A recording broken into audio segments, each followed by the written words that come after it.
नमस्कार दोस्तों, मैं सौरभ सिंह स्वागत करता हूं आपका आपके अपने परिवार रोजगार विद अंकित में। साथियों, समय हो चुका है 11:02 और आप जुड़ चुके हैं केमिस्ट्री की क्लासिफिकेशन ऑफ मैटर यानी कि पदार्थों के वर्गीकरण की क्लास तीसरी में। ठीक है मेरे भाई, सभी साथी कनेक्ट हो जाएंगे और संभवतः आप लोगों के सभी मैसेजेस का रिप्लाई आपको आ गया होगा जो आपने कल टेलीग्राम पर किए थे। और क्लास स्टार्ट होने से पहले बस इतना कहना चाहूँगा कि अगर आपका कोई डाउट आता है तो आप क्लास में परेशान मत हों, क्योंकि क्लास में कई बच्चे हैं तो सबके कमेंट मैनेज कर पाना पॉसिबल नहीं है। आप टेलीग्राम पे फिर मैसेज करिएगा, मैं आपके सारे रिप्लाई देता ही हूँ और सारे रिप्लाई आपको मिलेंगे, है ना। ठीक है मेरे दोस्त, चलिए जुड़ जाएंगे सभी लोग। और आज की जो क्लास है ये क्लासिफिकेशन ऑफ मैटर की संभवतः आखिरी क्लास होने वाली है और इसमें आपको बहुत शानदार मज़ा आएगा अगर आपने दोनों क्लासें देख रखी हैं तो। और अगर आपने दोनों क्लासें देख रखी हैं तो इस क्लास के पूरे कॉन्सेप्ट एकदम आपको क्लास में ही याद हो जाएंगे, इतना कोई टफ इशू नहीं है। ठीक है मेरे भाई, नमस्कार सभी को, जय श्री राम। जुड़ जाएंगे सभी साथी। ठीक है मेरे भाई, बहुत बेहतरीन कॉन्सेप्ट की आज क्लास होगी, क्योंकि आज ये जो टॉपिक है ये पूरी समरी है कहीं ना कहीं मैटर की। तो अगर आपने पीछे की दो क्लासें देखी हैं तो आज की क्लास में आपको बेहद आनंद आने वाला है और जुड़ जाएंगे बेहतरीन तरीके से। एक सूचना आपको देनी थी तो ज़रा समझ लेते हैं क्या है वो सूचना। 12 मिलियन कंप्लीट होने पर रोजगार विद अंकित की पूरी टीम आपसे मिलने आ रही है आपके अपने शहर जयपुर राजस्थान में। और मीटअप की डेट है 7 अप्रैल 2024। ठीक, 11 बजे दिन में आपसे मुलाकात होगी। और पता है जहां पर पूरी टीम आ रही है रोजगार विद अंकित की, मन्नत marriage garden Riddhi Siddhi circle के पास जयपुर में। ठीक है मेरे भैया, सर जी कानपुर से प्रणाम, आशीर्वाद भैया। ठीक, कोई दिक्कत यहाँ तक? सभी लोग आएंगे, मुलाकात होगी, कोई दिक्कत वाली बात नहीं।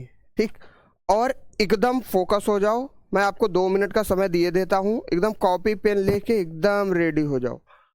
एक एक कॉन्सेप्ट आपको कॉपी हो जाएगा, माइंड में एकदम छप जाएगा अगर आज आपने थोड़ा सा सीरियसनेस के साथ क्लास देख ली। ठीक, अच्छा, क्लास की शुरुआत करने से पहले आप लोग कमेंट करके ये बताइए कि कल की क्लास हमने कहाँ पर एंड की थी। ठीक है मेरे भाई, और रोज की तरह आज भी आपको एक काम करना है कि क्लास एंड होने के बाद मैं टेलीग्राम पे जो पोस्ट डालूंगा कि क्लास कैसी लगी आप जरूर बताइएगा, अपने रिएक्शन जरूर दीजिएगा। कुछ लोग हैं जिनको नहीं अच्छी लग रही है तो अब उनके लिए हमारे पास कोई भी सॉल्यूशन नहीं है। आप लोग अपना पढ़ाई करते रहिए, सीटें वैसे भी कम है, कंपटीशन ज़्यादा है, हमें अपने सिलेक्शन से मतलब है। ठीक है मेरे भाई, हाँ, कोई दिक्कत वाली बात नहीं है। जरूर कमेंट कीजिएगा क्लास ओवर होने के बाद। आपके कमेंट से हमें यह मालूम चलता है कि आप पढ़ रहे हो, आपने क्लास देखी है। जब आपने क्लास देखी है तभी आप बता पाओगे ना क्लास कैसी लगी। और अगर आप क्लास देख रहे हो तो इस बात की गारंटी मैं लेता हूं कि आप बहुत आसानी से ALP और टेक्नीशियन के एग्जाम को क्वालिफाई कर पाओगे। 8 चैप्टर हैं टोटल केमिस्ट्री में, जिनमें से हमारे दूसरा चैप्टर आज कंप्लीट होने वाला है। 6 दिन में हमने 2 टॉपिक कंप्लीट कर लिए हैं, बचे हुए 6 टॉपिक हैं केवल, है ना। तो स्पीड के लिए आप चिंता मत करो, टोटल 8 चैप्टर हैं केमिस्ट्री में और 8 में से हमारे 2 कंप्लीट होने वाले हैं, केवल 6 टॉपिक बच रहे हैं। ठीक है मेरे भाई, हाँ, कोई समस्या, कोई दिक्कत परेशानी नहीं होनी चाहिए। मीटअप के बारे में आपको सूचना मिल गई है और नोट्स जरूर बनाइएगा, है ना। चलिए शुरुआत करते हैं टॉपिक की। कमेंट करके जल्दी से बता दो कि कल हम लोगों ने कहाँ पे एंड किया था। कल हमने कहाँ पर एंड किया था? हेट्रोजीनियस मिक्सचर यानी कि असमांगी मिश्रण या विषमांगी मिश्रण, ये कंप्लीट हो चुका था हमारा। ठीक है मेरे भाई, चलिए अब बात आती है दोस्त, अब हम पढ़ने वाले हैं आज किसी भी मिश्रण से तत्वों को अलग करना। ठीक है मेरे भाई, ध्यान से सुनिएगा। हिंदी और अंग्रेजी दोनों भाषाओं में क्लास है। आप आपको जो उचित लगे आप उससे नोट्स बना लें, उससे समझ लें। ठीक है मेरे भाई, क्योंकि हमारे पास हिंदी और इंग्लिश दोनों मीडियम का बच्चा है तो हमें दोनों में क्लास देनी पड़ेगी। चलिए, पहली हेडिंग आज की क्या है? किसी भी मिश्रण से तत्वों को अलग करना। क्या करना है बाबूजी? तत्वों को अलग करना, अलग करना। ठीक। अंग्रेजी वाले बच्चे क्या लिखेंगे? अंग्रेजी वाले बच्चे लिखेंगे सेपरेटिंग द एलिमेंट्स,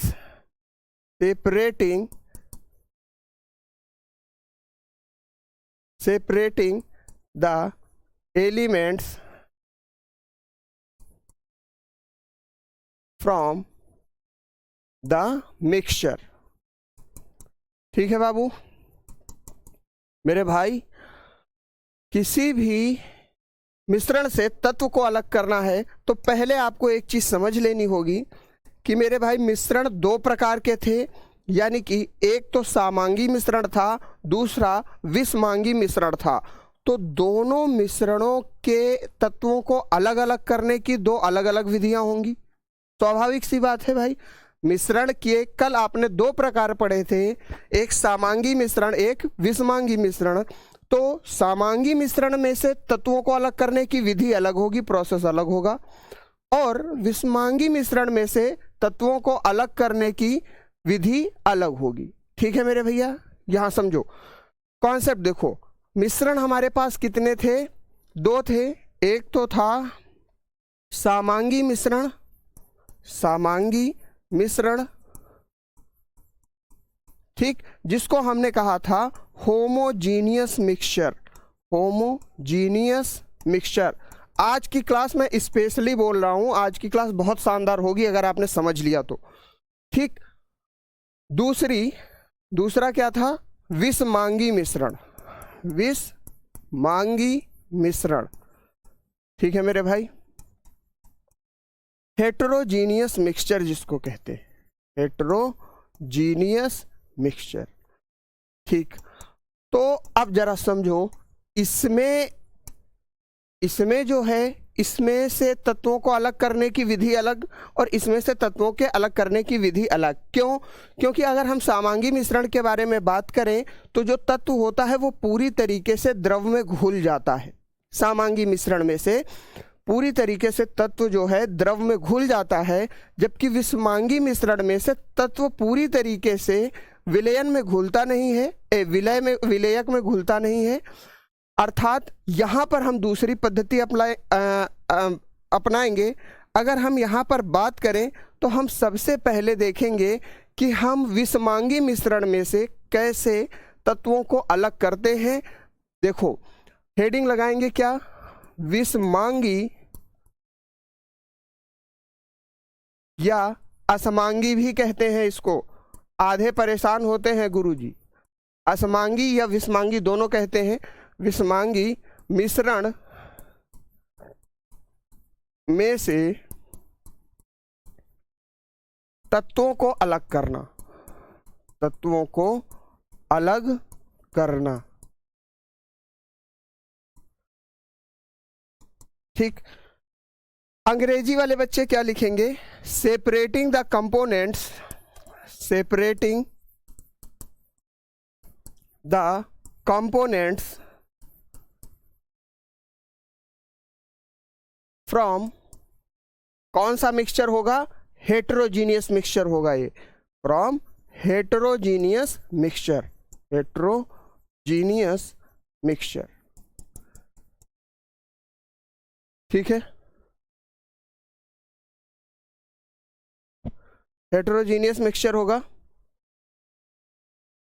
कोई समस्या यहां तक? देखो, अब देखो, अगर हेटेरोजीनियस मिक्सचर है तो स्वाभाविक सी बात है, हमको एक चीज पता है कि सर हेटेरोजीनियस मिक्सचर में क्या होता है। हेटेरोजीनियस मिक्सचर में दो तत्व आपस में कभी भी पूरी तरीके से नहीं मिलते। हेटेरोजीनियस मिक्सचर में दो तत्व आपस में कभी भी पूरी तरीके से नहीं मिलते। विषमांगी मिश्रण में दो तत्व आपस में कभी भी पूरी तरीके से नहीं मिलते। तो मान लीजिए हमने क्या किया कि जैसे आपको गेहूं में से क्या निकालने हैं, गेहूं में से सरसों के दाने निकालने हैं। ध्यान से सुनना, एक उदाहरण के द्वारा मैं बता रहा हूं। गेहूं में से सरसों के दाने अलग करने हैं। तो क्या करोगे आप क्या करोगे, आप उनको चुनोगे। सरसों के दाने अलग कर लोगे, गेहूं अलग कर लोगे, तो दोनों तत्व अलग अलग हो गए। ऐसा क्यों हुआ? ऐसा इसलिए हुआ कि दो तत्व जो हैं वो आपस में पूर्ण रूप से मिले ही नहीं। दोनों तत्व आपस में पूर्ण रूप से मिले ही नहीं, इसीलिए गेहूं में से सरसों के दाने निकालने के लिए हमने क्या किया, सीविंग की प्रक्रिया की, यानी कि चुनने की प्रक्रिया की। किसकी प्रक्रिया की? चुनने की प्रक्रिया की। ठीक, कोई दिक्कत? अच्छा, दूसरा उदाहरण देखो। सुबह चाय पीते होगे, तो चाय जब बनती है तो चाय को छन्नी से छान कर तब आप चाय पीते हो। ऐसा नहीं है कि चाय उबली और लेकर पीने लगे। छन्नी से इसलिए छानते हैं कि जो चाय की पत्ती है वो छलनी में रुक जाती है और आपके पास चाय अलग आ जाती है। अगर हम यहाँ पर देखें तो इसको क्या कहेंगे? छानने की प्रक्रिया कहेंगे। क्या कहेंगे?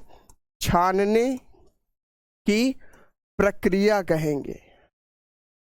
ठीक है भाई, जिसको फिल्ट्रेशन कहते हैं। क्या कहते हैं? फिल्ट्रेशन कहते हैं। ठीक है, कोई दिक्कत यहां तक नहीं होनी चाहिए। ठीक, इसी प्रकार से बिनना होता है। जैसे मान लो कि हम किसी चीज को, जैसे दाल में कंकड़ वगैरह आ गए तो बिना जाता है। घर में मम्मी आपकी बिनती होंगी दाल बनाने से पहले। ये सारी प्रक्रियाएं किसके लिए लागू होती हैं? आदि लिख देता हूं मैं आगे। ये सारी प्रक्रियाएं किसके लिए लागू होती हैं? ये सारी प्रक्रियाएं विषमांगी मिश्रण के लिए लागू होती हैं। किसके लिए लागू होती हैं? विषमांगी मिश्रण के लिए, जिनमें दो तत्व आपस में पूर्ण रूप से मिलते नहीं हैं।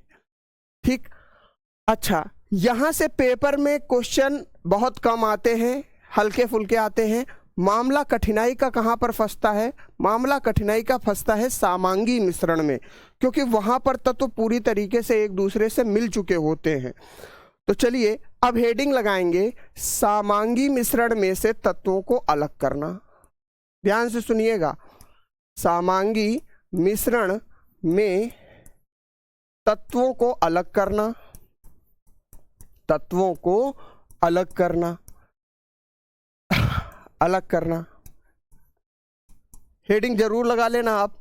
ठीक, अंग्रेजी वाले बच्चे क्या लगाएंगे? Separating the elements, separating the elements from the homogeneous mixture. अब हम बात करने वाले हैं होमोजीनियस मिक्सचर के बारे में। होमोजीनियस मिक्सचर, ठीक है भैया।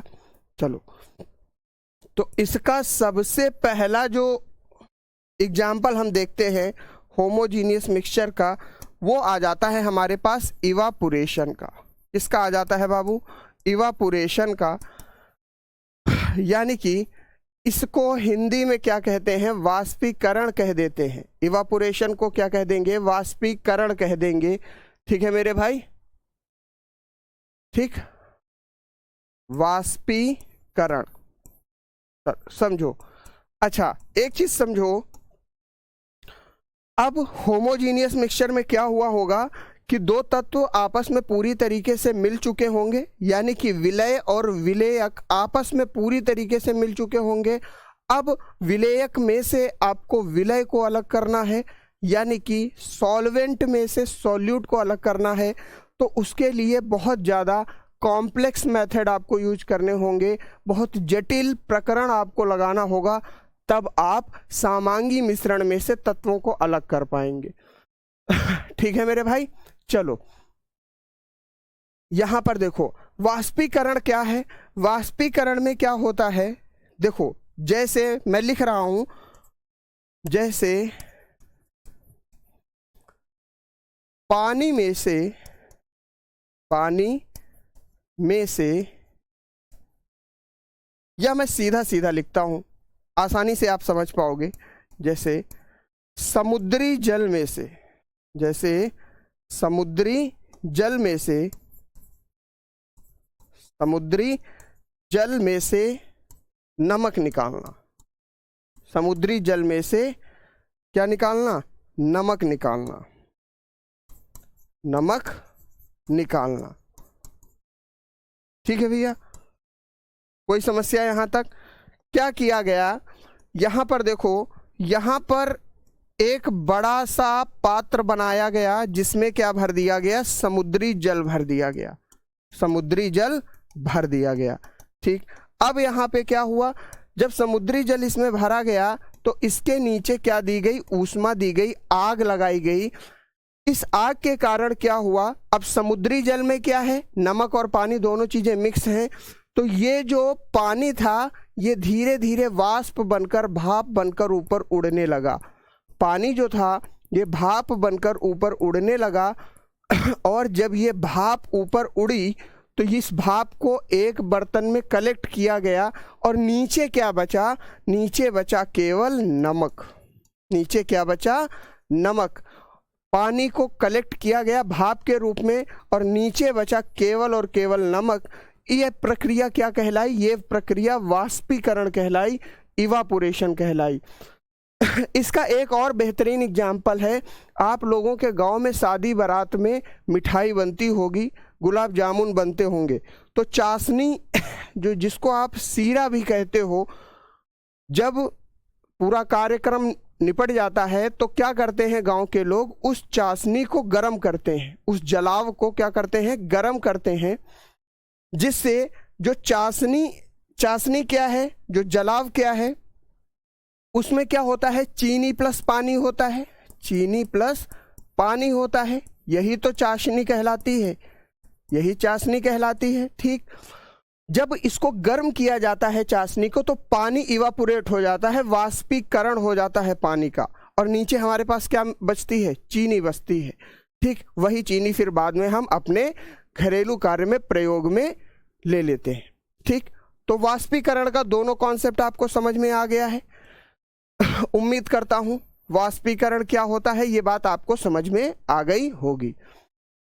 ठीक है मेरे भाई, चलिए अब बात आती है गुरुजी, अब दूसरा जो मेथड हमारे सामने आता है वो आता है सेंट्रीफ्यूगन का। किसका आता है? सेंट्रीफ्यूगेशन, यानी कि जिसको हिंदी में अपकेंद्रीयकरण भी कहा जाता है। ध्यान से सुनिएगा, क्या कहते हैं हिंदी में? अपकेंद्रीकरण। ये दूसरा प्रोसेस है, अपकेंद्रीकरण।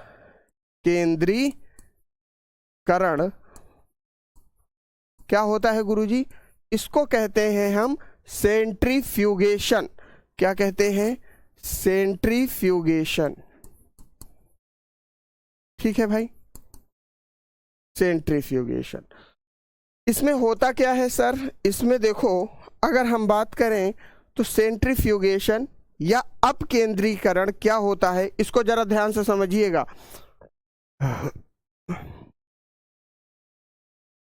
अपकेंद्रीकरण जो होता है, आपने देखा होगा, अगर आप गांव समाज से जुड़े होंगे तो जब आपके घर में मक्खन बनाया जाता है, यानी कि दूध में से जब हम छाछ को बनाते हैं या मक्खन को अलग करते हैं, तो घर में माता जी क्या करती हैं कि दूध को एक पतीले में भर लिया और उसको मथना शुरू करती हैं। क्या करती हैं? मथना शुरू करती हैं और मथती रहती हैं जब तक कि उस दूध की मलाई ऊपर ना आ जाए। दूध की मलाई या दूध की जो क्रीम है वो ऊपर ना आ जाए। जब वो क्रीम ऊपर आ जाती है, वो मलाई ऊपर आ जाती है मथते मथते, तो उस मलाई को अलग कर लिया जाता है और छाछ को अलग कर दिया जाता है। ठीक है मेरे भाई, कोई समस्या यहां तक? इस प्रक्रिया को हम क्या कहें? इस प्रक्रिया को हमने कहा अपकेंद्रीकरण। वास्तविकता में यह प्रक्रिया है क्या? देखो, अगर हम देखें तो दूध को गर्म किया गया और दूध में ही मक्खन मौजूद था। इस बात से तो आप सहमत होंगे, दूध में मक्खन मौजूद था। तो क्या किया गया, दूध एक विलयन अर्थात सॉल्यूशन की तरह काम कर रहा था। ध्यान से सुनिएगा, मैं उदाहरण दे रहा हूं, ये सारी चीजें लिखना पॉसिबल नहीं है, आप सुनेंगे तो समझ जाएंगे। ठीक है, अगर हम बात करें तो दूध क्या है, एक सॉल्यूशन की तरह है जिसमें मक्खन मिला हुआ है। तो दूध को क्या किया गया, बहुत तेजी के साथ, मथने का मतलब क्या हुआ, मथनी के साथ घुमाया गया। दूध को क्या किया गया, घुमाया गया। तो इसमें जो मक्खन था वो ऊपर आ गया। अब सुनो, मक्खन ऊपर क्यों आया, मक्खन ऊपर इसलिए आया क्योंकि मक्खन का घनत्व यानी कि मक्खन की डेंसिटी जो थी वो कम थी और दूध का घनत्व ज्यादा था। तो दूध नीचे रह गया और मक्खन ऊपर क्या हुआ, तैर आया। ठीक है, ठीक है दोस्त, कोई समस्या यहां तक? देखो इसमें मैं लिख रहा हूं, ध्यान से समझिएगा। इसमें विलयन अर्थात विलयन किसको कहते हैं हम, सॉल्यूशन को कहते हैं। सॉल्यूशन को बहुत तेजी के साथ घुमाया जाता है, बहुत तेजी के साथ घुमाया जाता है, घुमाया जाता है जिससे कम घनत्व वाले, जिससे क्या होता है, कम घनत्व वाले तत्व ऊपर आ जाते हैं और भारी घनत्व वाले और अधिक घनत्व वाले नीचे बैठ जाते हैं, और अधिक घनत्व वाले नीचे बैठ जाते हैं, ठीक है भैया। फिर उनको क्या कर लिया जाता है, फिर उनको अलग अलग कर लिया जाता है। अब केंद्रीकरण बहुत आसानी के साथ समझ में आ रहा होगा। अब मैं जितनी देर आपको समझा रहा हूं उतनी देर में लिख लेना, अलग से टाइम मत मांगना।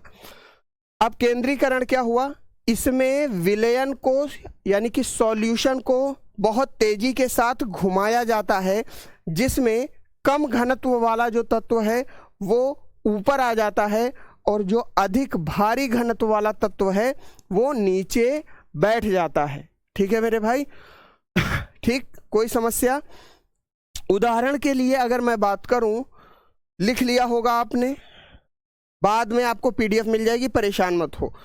ठीक है भैया, अब देखो उदाहरण के लिए अगर मैं बात करूं तो उदाहरण इसका क्या लिख सकते हैं हम, दूध में से मक्खन को निकालना, दूध में मक्खन को निकालना, मक्खन को निकालना। ठीक है मेरे भाई, ठीक, अच्छा, दूध में मक्खन को निकालना, वॉशिंग मशीन में कपड़े धुलना आदि। वॉशिंग मशीन में जो कपड़े धुले जाते हैं उसका भी यही कॉन्सेप्ट होता है। आप गंदे कपड़े वॉशिंग मशीन में डालते हो, मशीन को जैसे ही चालू करते हो मशीन कपड़ों को घुमाना शुरू करती है और कपड़ों में लगा मैल जिसका घनत्व कम है वो ऊपर आ जाता है और कपड़े नीचे बैठ जाते हैं। इस प्रकार से क्या हुआ कि मैल कपड़ों से अलग हो गया। ठीक है मेरे भाई, वॉशिंग मशीन में कपड़े धुलना, कपड़े धुलना आदि, कोई दिक्कत नहीं होनी चाहिए। बहुत आसान से कॉन्सेप्ट है, उम्मीद करता हूं आपको समझ में आ रहे होंगे। क्लियर हो गई बात? अंग्रेजी वाले बच्चे जरा इसके बारे में लिख लें, वो तो शॉर्ट में भी समझ जाएंगे। सेंट्रीफ्यूगेशन क्या होता है, ध्यान से समझ लो अंग्रेजी वाले। ये तो रही बात, हिंदी वालों को समझाना जरूरी था। अब अंग्रेजी मीडियम वाले देख लो सेंट्रीफ्यूगेशन क्या होता है। देखो सेंट्रीफ्यूगेशन, इसको लिख लो, when solution is rotated, when solution is rotated with high speed,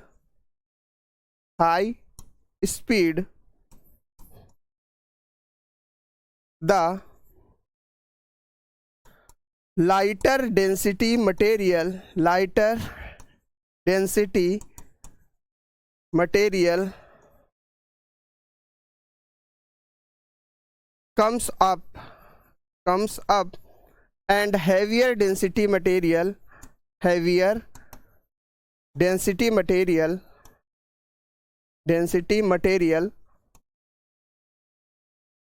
goes down। ठीक है भैया, कोई दिक्कत वाली बात नहीं। ठीक, कोई समस्या अंग्रेजी मीडियम वालों को? एग्जाम्पल आपके लिए भी यही रहेगा, separating the butter from milk, और चलने दो, separating the butter from milk, और वॉशिंग मशीन में कपड़े धुलना, washing clothes from the washing machine. कोई दिक्कत नहीं है। अब चलिए, अब मैं आगे बढ़ता हूं थोड़ा सा, यहां तक कॉन्सेप्ट आपका हो गया। ठीक, चलिए अब बात आती है पृथक नली के द्वारा हम अलग अलग करते हैं। ठीक, पृथक नली का प्रयोग करके तत्वों को अलग करना, लिख लो। पृथक नली का प्रयोग करके, पृथक नली के द्वारा, पृथक नली के द्वारा तत्वों को अलग करना, तत्वों को अलग करना। ठीक है भैया, कोई समस्या? सेपरेटिंग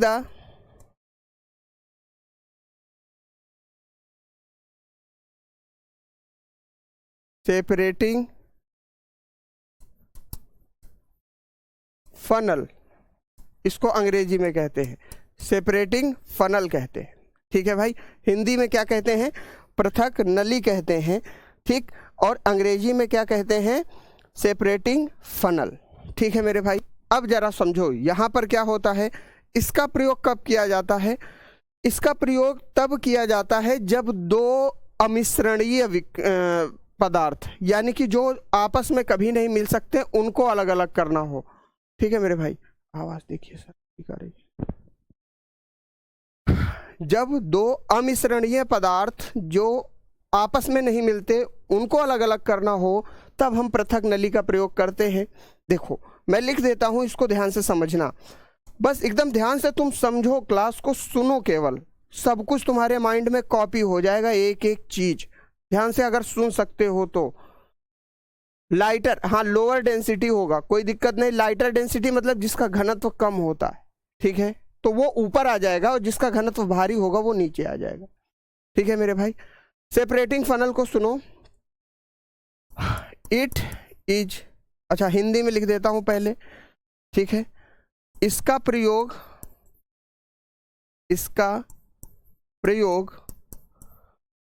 अमिश्रणीय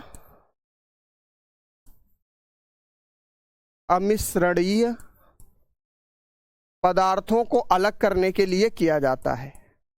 पदार्थों को अलग करने के लिए किया जाता है, अलग करने के लिए किया जाता है। ध्यान से सुनना, के लिए किया जाता है। ठीक, अंग्रेजी वाले बच्चे सुनेंगे क्या? अंग्रेजी वाले बच्चे क्या लिखेंगे? Used for separating immiscible liquid. अगर आप क्लास सुन भी रहे हैं ना बहुत बेहतरीन तरीके से, तो भी आपको सारे कॉन्सेप्ट माइंड में समझ में आ जाएंगे। इमिसिबल लिक्विड्स, ध्यान से समझो क्या होता है। यहां पर इसका प्रयोग दो अमिश्रणीय पदार्थों को अलग अलग करने के लिए किया जाता है। अमिश्रणीय पदार्थ क्या होते हैं? जो आपस में कभी नहीं मिलते। उदाहरण मैं समझाता हूं। उदाहरण के लिए अगर मैं देखूं तो तेल और पानी को अलग करना, तेल और पानी को अलग करना, तेल और पानी को अलग करना, ठीक है भैया। पानी पेट्रोल को अलग करना, पानी पेट्रोल, पानी डीजल। भाई देखो, जब डीजल और पेट्रोल आपकी गाड़ी में आप डालते हो, उससे पहले डीजल और पेट्रोल को रिफाइन किया जाता है, अलग अलग किया जाता है, ठीक है ना। क्योंकि वो अशुद्ध पदार्थ होता है, रिफाइनरी में जाके उसको सेपरेट किया जाता है। अगर मैं यहाँ पर बात करूँ तो आपने कभी देखा होगा, आप घर में आज एक एक्सपेरिमेंट करना, तेल जो है, तेल को आप पानी में डालोगे तो तेल की बूंद ऊपर तैर आएगी, वो पानी में कभी डूबेगी नहीं, कभी मिक्स नहीं होगी, कभी मिश्रित नहीं होगी। तो इसका मतलब क्या है कि तेल और पानी आपस में अमिश्रणीय मिश्रण है, यानी कि ये कभी भी मिक्स नहीं हो सकते, कभी भी मिल नहीं सकते। बात समझ में आई? कभी भी मिल नहीं सकते तेल और पानी, तो ये अमिश्रणीय मिश्रण हो गए। और इनको जब अलग अलग किया जाता है तो पृथक नली के द्वारा अलग अलग किया जाता है। इसको एक सेपरेटिंग फनल, एक ट्यूब होती है जिसमें से हम पानी को अलग कर देते हैं प्रेशर के द्वारा और तेल को अलग कर देते हैं। बात समझ में आ गई भैया? ठीक है, यहां तक डन है सभी को? ठीक है, कोई दिक्कत, कोई परेशानी, कोई समस्या? बोलो। नहीं है? ठीक है। आदर्श पांडे जी का प्रश्न है, दूध और पानी भी तो हो सकता है। यहां पर दूध और पानी नहीं होगा, क्योंकि देखो दूध और पानी आपस में पूरी तरीके से मिल जाते हैं, जबकि तेल और पानी कभी भी आपस में नहीं मिलते। तो अगर आप पृथक नली से किसी भी तत्व को अलग कर रहे हो तो पृथक नली से अलग करने का सीधा सा फंडा ये है कि वो द्रव जो है, वो लिक्विड, वो सॉल्यूशन या वो विलयन जो है वो अमिश्रणीय होना चाहिए। दूध और पानी मिश्रणीय हैं, आपस में पूरी तरीके से मिल जाते हैं। ठीक है भैया? हेडिंग ये है, पृथक नली के द्वारा तत्वों को अलग करना। मैंने बताया तो था, हेडिंग यही तो है। क्लियर है? डन है सभी को? आगे बढ़े हम। लिख लिया आपने? देखो, ये मेरे भाई अश्वनी शर्मा का एक डाउट है, जरूर है क्लियर करना। देखो, कई बच्चे अश्वनी शर्मा की तरह ये सोच रहे होंगे कि गुरुजी ये तो फिर वो हो गया, विषमांगी मिश्रण हो गया। अरे नहीं यार, ये विषमांगी मिश्रण नहीं हुआ, ये विषमांगी मिश्रण की श्रेणी में ही नहीं आया। विषमांगी मिश्रण क्या था कि दो अलग अलग तत्व, देखो विषमांगी मिश्रण आप किसे कह रहे थे कि जब दो अलग अलग पदार्थ एक दूसरे में ना मिले। जैसे विषमांगी मिश्रण में मैंने आपको उदाहरण दिया था बालू और रेत का, याद करो कल की क्लास में। बालू और रेत का उदाहरण दिया था हेटेरोजीनियस मिक्सचर में। तो रेत उसमें सॉलिड थी या पाउडरस फॉर्म में थी, और पानी जो था वो लिक्विड फॉर्म में था। दोनों की अवस्थाएं ही अलग अलग थी। जब दो अलग अलग अवस्थाएं एक साथ नहीं मिल पा रही हैं तब ये हेटेरोजीनियस मिक्सचर होता है, यानी कि सॉल्यूट सॉल्वेंट में पूरी तरीके से डिसॉल्व नहीं होता। अच्छा, अब यहाँ पर देखो मैंने क्या कहा, इमिसिबल लिक्विड, यानी कि दो द्रव जो हैं वो क्या हुए, वो द्रव आपस में नहीं मिल रहे। ठीक है मेरे भाई? यहाँ पे स्टेट ऑफ मैटर, पदार्थ की अवस्था तो सेम ही है, पदार्थ की अवस्था अलग अलग नहीं है, पदार्थ सेम है, पदार्थ की अवस्था सेम है। धीरज जी कह रहे हैं गुरुजी घी और पानी हो सकता है। बिल्कुल हो सकता है, कोई समस्या नहीं है। जितने भी आपको ऑयल देखने को मिलेंगे, ऑयल या फैट जिनको वसा कहा जाता है, वो सारे इन्हीं पर आ जाएंगे। सारे फैट इमिसिबल होते हैं। ठीक है भैया? चलिए,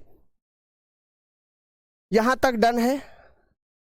अच्छा, एक चीज मैं आपको और बताना चाहूंगा। अगर आप ये सारे कॉन्सेप्ट बहुत अच्छे तरीके से पढ़ रहे हैं, आप कहीं से भी प्रैक्टिस सेट उठाना, इस बात की गारंटी मैं दे रहा हूं। कहीं से भी प्रैक्टिस सेट, कहीं से किसी भी किताब से क्वेश्चन उठा लेना, आपका कोई क्वेश्चन नहीं फंसेगा। चाहे जितना हाई लेवल का क्वेश्चन आपके सामने आ जाए, चाहे जितना घुमा के आ जाए प्रश्न, कोई क्वेश्चन फंसेगा ही नहीं, इस बात की गारंटी मेरी है। लेकिन शर्त यह है कि अगर आपने कॉन्सेप्ट को बहुत अच्छे तरीके से समझ लिया होगा तो। ठीक है भैया? पदार्थ चैप्टर जब मैं कंप्लीट करूं तो उसके बाद आप कहीं से भी क्वेश्चन लगाइएगा, मैं खुला चैलेंज देता हूं, कहीं से भी क्वेश्चन लगाइएगा, कोई क्वेश्चन नहीं फंसेगा आपका। ठीक हो गया यहां तक? चलिए आगे बढ़ते हैं। अब बात करते हैं सब्लिमेशन के बारे में थोड़ी सी। सब्लिमेशन यानी कि इसको ऊर्ध्वापतन कहते हैं, आपको मालूम है, ऊर्ध्वापातन। ठीक है दोस्त, कोई दिक्कत यहाँ तक नहीं होनी चाहिए। ठीक, देखो अब देखो यहाँ पर क्या होता है कि यहाँ पर जैसे किसी भी ऊर्ध्वापातन की प्रक्रिया में, जैसे मैंने एग्जाम्पल लिया था कि अगर हमको कपूर को पानी से अलग करना है, जैसे कपूर को जलाया तो कपूर क्या हुआ, उड़ गया, वाष्पीकृत हो गया। तो वाष्पीकृत जब कपूर हुआ तो कपूर की भाप को एक जगह इकट्ठा किया जाएगा और उसको ठंडा करके फिर उसका वापस से ठोस पदार्थ में कपूर में बदल दिया जाएगा। ठीक है मेरे भाई,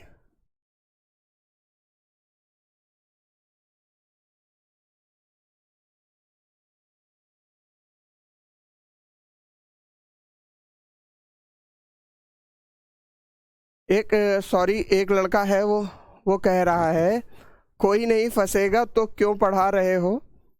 अरे बेवकूफ़, थोड़ा सा अगर तेरे अंदर दिमाग होता तो तू इस बात को समझता।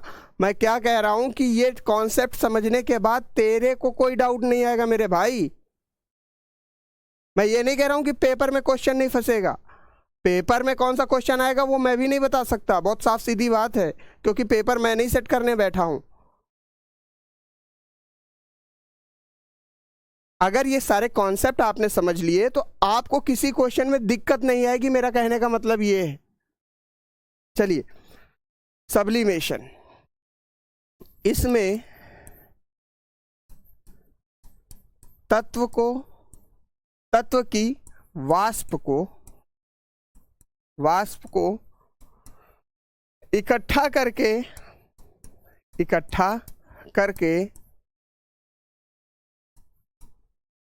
उसे ठंडा किया जाता है, तथा उसे पुनः वाष्प से ठोस अवस्था में परिवर्तित कर दिया जाता है। वाष्प से ठोस में परिवर्तित कर दिया जाता है। ठीक है, परिवर्तित कर दिया जाता है।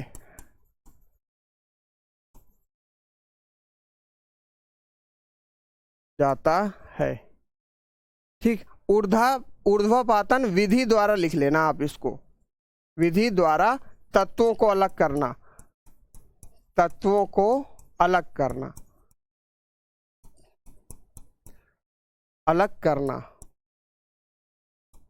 ठीक है भैया, ये पूरी हेडिंग हो जाएगी, ऊर्ध्वापातन विधि द्वारा तत्वों को अलग करना।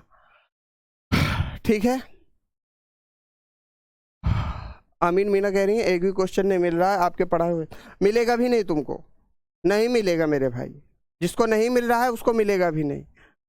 ठीक है, हाँ, तो अब ढूंढो मत, नहीं मिलेगा। ठीक है मेरे भाई, परेशान करके रख दिया यार तुम लोगों ने। यहां तक समझ में आ गया कॉन्सेप्ट? अगर समझ लोगे, सीधी सी बात है, तो किसी भी प्रकार कहीं से भी प्रैक्टिस सेट उठा लेना, कोई भी समस्या नहीं आएगी, चाहे जिस लेवल का क्वेश्चन हो, इस बात की गारंटी मैं लेता हूं। ठीक है, चलिए हो गया। ऊर्ध्वापतन विधि द्वारा तत्वों को अलग करना, तो क्या हो गया, जिस तत्व में वाष्प को इकट्ठा करेंगे, उदाहरण के लिए कपूर को इकट्ठा करना लिख लो। उदाहरण के लिए क्या लिखोगे, कपूर को इकट्ठा करना। ठीक है मेरे भाई, जैसे कपूर वाष्पीकरण करके फिर ठंडा किया जाता है, और फिर जैसे ही कपूर ठंडा हो जाता है उसको फिर ठोस में परिवर्तित हो जाता है। ठीक है मेरे भाई, यहां तक कोई दिक्कत?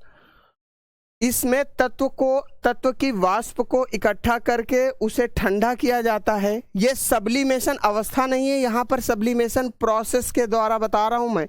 ऊर्ध्वापतन विधि है, ऊर्ध्वापतन विधि के द्वारा किसी भी सामग्री मिश्रण को किस प्रकार से अलग किया जाता है, ये वो बात है कि इसमें तत्व की वाष्प को इकट्ठा करके उसे ठंडा किया जाता है और उसे पुनः वाष्प में से ठोस में परिवर्तित कर दिया जाता है। उदाहरण कपूर, उदाहरण कपूर। ठीक है मेरे भाई, कोई समस्या यहाँ तक? कोई दिक्कत नहीं होनी चाहिए। ठीक, चलिए हम आगे बढ़ते हैं, अगले कॉन्सेप्ट पर आते हैं। अगला कॉन्सेप्ट हमारा है वर्ण लेखन की प्रक्रिया। क्या है? वर्ण लेखन विधि द्वारा। ठीक है मेरे भाई, ध्यान से सुनो। अगला कॉन्सेप्ट क्या है? वर्ण लेखन विधि द्वारा, विधि द्वारा, वर्ण लेखन विधि द्वारा, यानी कि प्रोसेस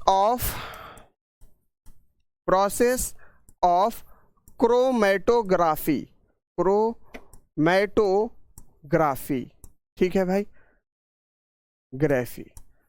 वर्ण को रंग कहते हैं, इस चीज का ध्यान रखना। Process of chromatography. देखो, सबसे पहले इसमें ये प्रश्न पूछा जाता है कि ये विधि किसके द्वारा खोजी गई थी? तो ये विधि खोजी गई थी टी स्वेट के द्वारा। टी स्वेट वैज्ञानिक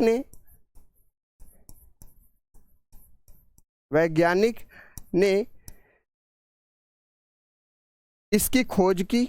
याद रखिएगा, ये पेपर में क्वेश्चन पूछा गया है, खोज की।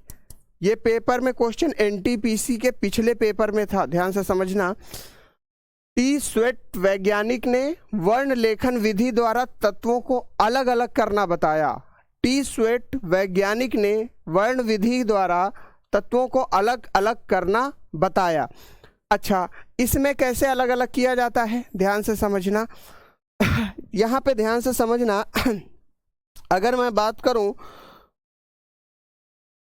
तो यहाँ पर अलग अलग करने के लिए हम उसी तत्व को उसी तत्व में से अलग करते हैं। ध्यान से समझो, किसी तत्व को, ध्यान से समझिएगा क्या कह रहा हूं मैं, किसी तत्व को, किसी तत्व को उसी के विलयन से, उसी के विलयन अर्थात सॉल्यूशन जिसको कहेंगे, सॉल्यूशन से अलग करना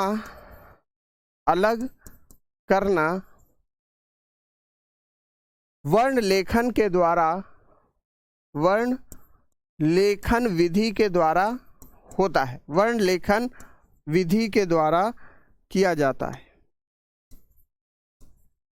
विधि के द्वारा किया जाता है,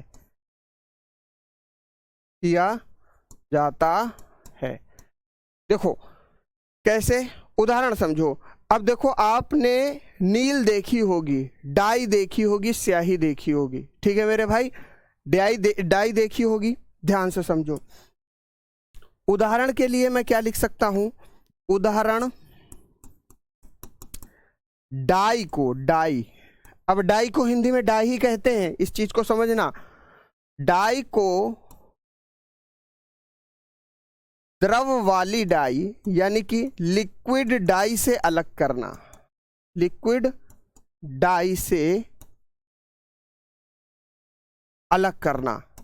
समझदार बच्चे समझ गए होंगे मैं क्या कहना चाह रहा हूं। समझदार जो होंगे ना वो समझ गए होंगे, और जिनको कोई दिक्कत आ रही होगी तो उनको दिक्कत आएगी ही आएगी। देखो, जैसे मैंने कहा, किसी भी तत्व को उसी के विलयन से अलग करना हो, किसी भी तत्व को उसी के विलयन से जब अलग करना हो, तब हम किसका प्रयोग करेंगे? वर्ण लेखन विधि का प्रयोग करेंगे, यानी कि क्रोमेटोग्राफी का प्रयोग करेंगे। किसका प्रयोग करेंगे? क्रोमेटोग्राफी का प्रयोग करेंगे। यानी कि वर्ण लेखन विधि का प्रयोग करेंगे जब किसी भी तत्व को उसी के विलयन से अलग करना हो।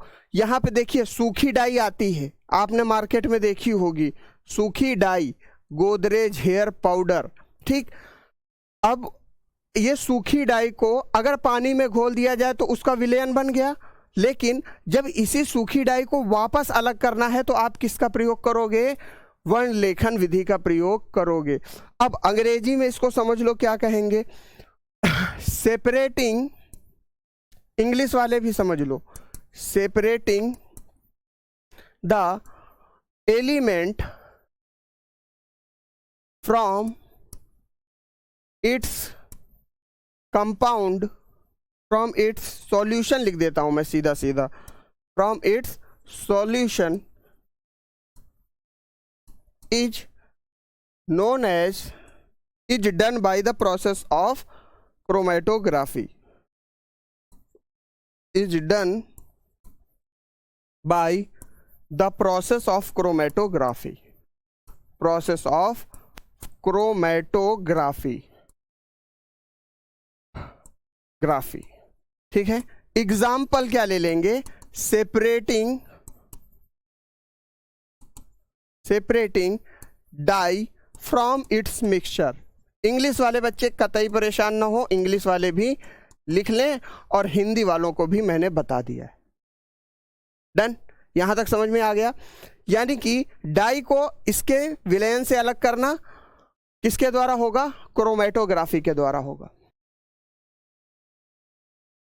ठीक है दोस्त, है ना, यहां तक सिस्टम कवर है।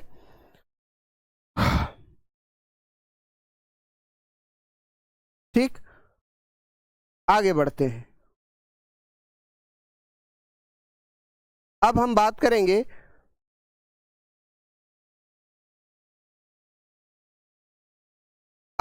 करेंगे डिस्टिलेशन के बारे में। किसके बारे में, आसवन विधि के बारे में। यहां तक आपने लिख लिया होगा, ऐसी मैं उम्मीद करता हूं, नोट्स बना लिए होंगे। ठीक है दोस्त,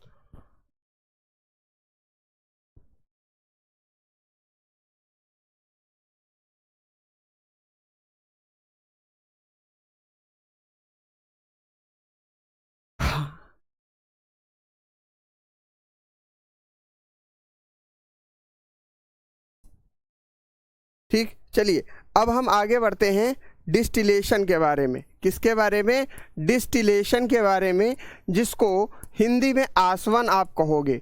आसवन आप कहोगे, क्या कहोगे, आसवन कहोगे। ठीक है भैया, हेडिंग लगा लो आसवन।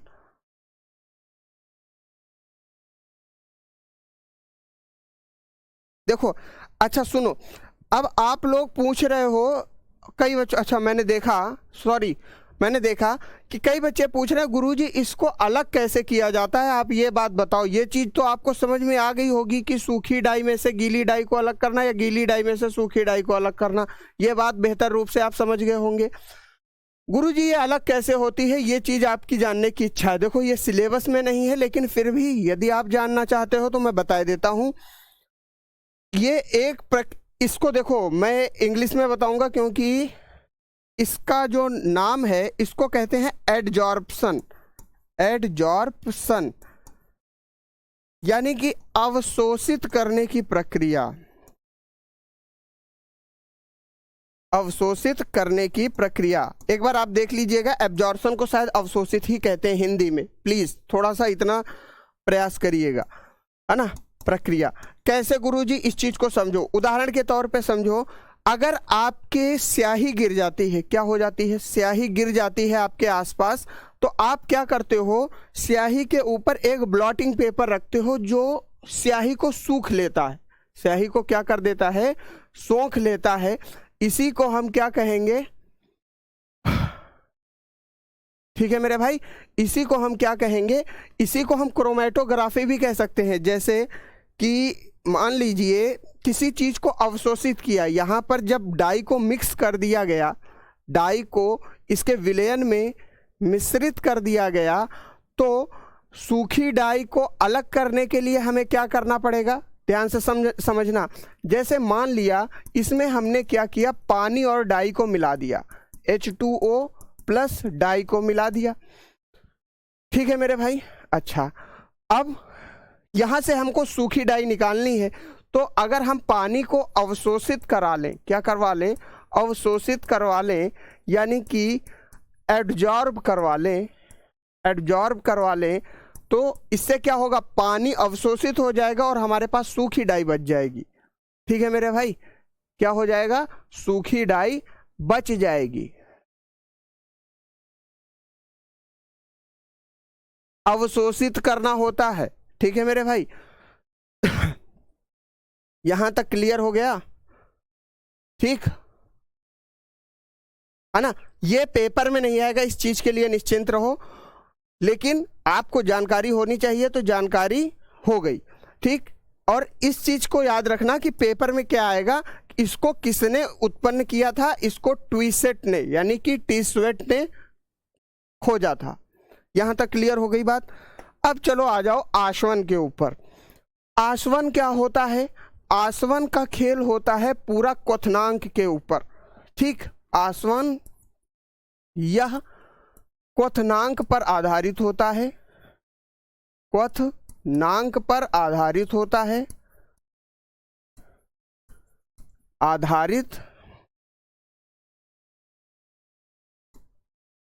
आधारित होता है, आधारित होता है। ठीक है, यानी कि अंग्रेजी वाले बच्चे लिखेंगे बेस्ड ऑन बॉइलिंग पॉइंट। समझाऊंगा इसे भी, परेशान मत हो, बेस्ड ऑन बॉइलिंग पॉइंट। ठीक है मेरे भाई? अच्छा, अब यहां पर समझो, अगर मैं यहां पर बात करूं तो क्या है यहां पर दो लिक्विड आपस में ऐसे मिक्स किए जाते हैं, यहां पर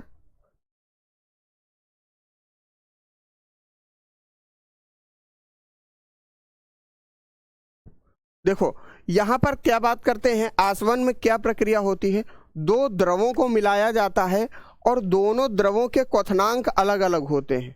बात समझो, दो द्रवों को मिलाया जाता है, दोनों द्रवों के क्वथनांक जो होते हैं वो अलग अलग होते हैं। कितने होते हैं? अलग अलग होते हैं। जैसे उदाहरण के तौर पर समझो, यहां पर मैं आपको एक उदाहरण दे रहा हूं।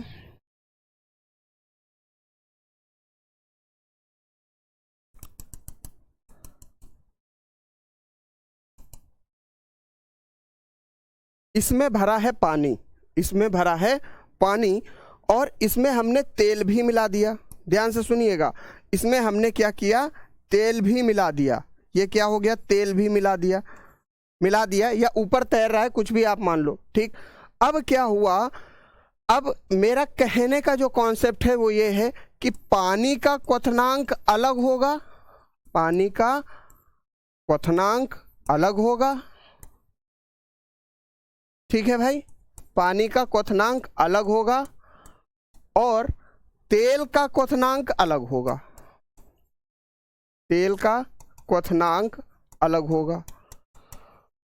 ठीक, अब जरा सुनो, यानी कि पानी का जो बॉइलिंग पॉइंट है वो अलग होगा और तेल का क्वथनांक जो होगा वो अलग होगा। अब दोनों के क्वथनांक अलग अलग हैं, तो जिसका क्वथनांक कम होगा, जैसे मान लिया कि पानी का बॉइलिंग पॉइंट कम है, तो वो पहले वाष्पीकृत हो जाएगा। पानी क्या होगा, पहले वाष्पीकृत हो जाएगा। यानी कि जिसका क्वथनांक कम होगा, जिसका क्वथनांक कम होगा वो पहले वाष्पीकृत हो जाएगा, वो पहले वाष्पीकृत हो जाएगा। ठीक है, ध्यान से सुनना, मैंने क्या लिखा है कि जिसका क्वथनांक कम होगा, बॉइलिंग पॉइंट। अब क्वथनांक जो लोग पूछ रहे हैं वो पहले के लेक्चर्स देख के आए, वहां पे मैंने बहुत अच्छे से समझा दिया है। ठीक है ना, सुनो अरे भाई, मैं एक उदाहरण दे रहा हूं, एग्जाम्पल दे रहा हूं, और कई तेल तो मिलते हैं, इधर ध्यान से समझो। तेल मिलना ना मिलना नहीं, मैं एक अलग बात बता रहा हूं। दो द्रव हैं, अगर कोई भी दो लिक्विड हैं, अगर वो आपस में मिलते हैं, आप तेल की जगह कुछ भी ले लो, कोई भी द्रव मिला लो यार मेरे भाई। ठीक है, पानी का क्वथनांक अलग है, तेल का क्वथनांक अलग है, या दूसरे द्रव का क्वथनांक अलग है। ठीक है मेरे भाई, तो अब जिसका क्वथनांक कम होगा वो पहले वाष्पीकृत हो जाएगा। बात समझ में आई? ठीक है, और जिसका क्वथनांक ज्यादा होगा वो बाद में वाष्पीकृत होगा। अगर मैं यहां पर बात करूं तो जिसका क्वथनांक कम है यानी कि बॉइलिंग पॉइंट कम है वो पहले वाष्पीकृत होकर एक जगह इकट्ठा हो जाएगा। जब जिसका क्वथनांक कम है वो पहले वाष्पीकृत हो गया तो दोनों अलग अलग हो गए ना अपने आप। जिसका क्वथनांक कम है, जिसका बॉइलिंग पॉइंट कम है, जब वो पहले वेपोराइज हो गया तो अलग हो गया। अगर हम यहाँ पर बात करें तो यहाँ पर डिस्टिलेशन को हम क्या लिख सकते हैं, it is dependent on, it is based on vaporization, it is based on boiling point, boiling point, lower boiling point liquid, lower boiling point liquid vaporizes first, vaporizes first, ठीक है भैया। और higher BP liquid vaporizes least after, ठीक है भैया। तो जब पहले लोअर बीपी वाला, लोअर बॉइलिंग पॉइंट वाला पहले वाष्पीकृत हो जाएगा, स्वाभाविक सी बात है कि दोनों लिक्विड अलग अलग हो गए, ठीक है।